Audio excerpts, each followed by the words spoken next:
જામનગર જિલ્લાના જોડિયા તાલુકાના વાવડી ગામના વાડી ખેતરોમાંથી નજીકના ભવિષ્યમાં ખાનગી વીજ કંપનીની લાઇન પસાર થવાની છે, જેનો વાવડી પંથકના ખેડૂતો અને ગ્રામજનો વિરોધ કરી રહ્યા છે।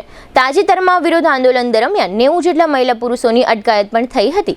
ત્યારબાદ વાવડીના ગ્રામજનોએ ખેડૂત સભાનું આયોજન કર્યું હતું। આ ખેડૂત સભામાં ઘણા ખેડૂતો ઉમટી પડ્યા હતા। આગામી સમયમાં ખેડૂત આંદોલનને વધુ ઉગ્ર બનાવવા માટે રણનીતિ તૈયાર કરવા ચર્ચા કરવામાં આવી હતી। આ ખેડૂત સભા દરમિયાન ખેડૂતોએ એવી લાગણી વ્યક્ત કરી છે કે સમગ્ર વિષય અંગે તાલુકા જિલ્લાના તમામ અધિકારીઓને તથા ચૂંટાયેલા જનપ્રતિનિધિઓને જાણ અને રજૂઆત કરવામાં આવી છે, પરંતુ ખેડૂતોના પ્રશ્ન અંગે કોઈ ધ્યાન આપતું નથી। આથી આંદોલન શરૂ કરવામાં આવ્યું છે। આ વિષય બાબતે એક સ્થાનિક ખેડૂતે આપેલી વિગતો અને આ ખેડૂત સભાના લાઈવ દ્રશ્યો પ્રસ્તુત છે।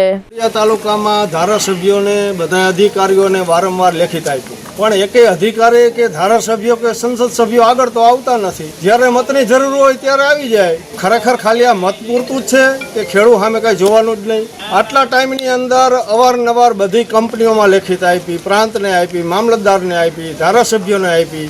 થોડોક સમય પહેલાં રાઘવજીભાઈ હસ્તક જામનગર માર્કેટિંગ યાર્ડની અંદર આપી, પણ આજ સુધી એને કાંઈ જવાબ તો આપ્યો નથી। તો ખાલી આ લોકો ગુમરાહ જ કરે છે, કોઈ આગળ આવીને કાંઈ માર્ગદર્શન ખેડૂતને આપતા નથી।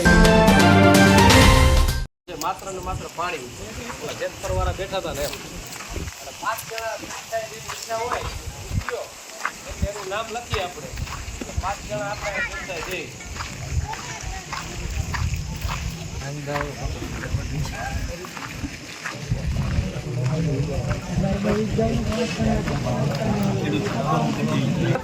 અને આજ દિવસ મારા ગામ હાટું ખેડૂત હાટું ભાવેશ કોઈ દિવસ સ્વાર્થમાં નહીં હોય। એટલે પેલા ભૂખ હડતાલમાં હું બે હોય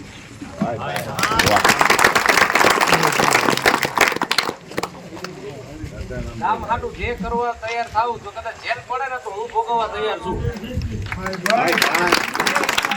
એની જેવી ઈચ્છા આજ તો મને ખૂબ ધમકાવ્યો છે, મીઠી ભાષામાં ધમકાવ્યો છે કે અમે આવું કરશું તેવું કરશું। આપણે એથી સહન કરીને નીકળી ગયા છીએ, કીધું છે તમને જે મજા આવે ને તમે કરવા તૈયાર થઈ જાય, અમે રેડી છીએ। જેતર વસાવા છૂટી જતો હોય તો ભાવેશે કાલ છૂટી જઈ છે, મારી વાય અમારું ગામ છે, મને તમારું બળ છે, માટે જ આપણે લડાઈ આપવાની છે। આપણે નહીં કરીએ તો કાંઈ નથી। સરકારી ખરાબ હોય તો ભલે, ગૌચર હોય તો ભલે, માલિકી હોય તો ભલે, આમાં આવી ગામ આખા હોય જો તાનાશાહી કરી જતા હોય તો વાડીએ બાપ દીકરો બે છે, બોલેરો લઈને જ આવશે, ખભે નાખીને લઈ જાય। આપણે આજનો માહોલ જોતા તમને ખબર પડી જવી જોઈએ કે ગામ આખાને જો પોલીસ લઈ જતી હોય તો 2 જણા લઈ જવા મને કઈ વાંધો નથી। એટલે આપણે બે હોવું જોઈએ છે, જોડાથી બે ને તો કઈ ઉપર ખબર પડશે, રાજકારણીઓનું પ્રેશર આવે, કારણ કે આપણે આંધળા થઈને તમે મેં બધાએ મત દીધા જ છે।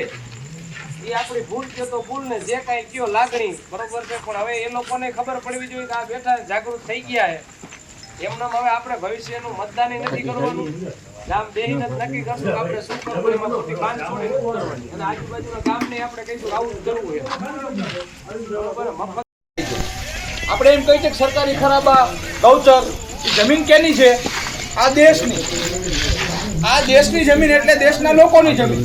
એક વાર પછી બીજા આવી જાય એ સરકાર એટલે કઈ માણસની સરકાર નથી। સરકાર એટલે એક સિસ્ટમ છે। એ સિસ્ટમ કેના માટે થઈ છે? આપણી સિસ્ટમ છે।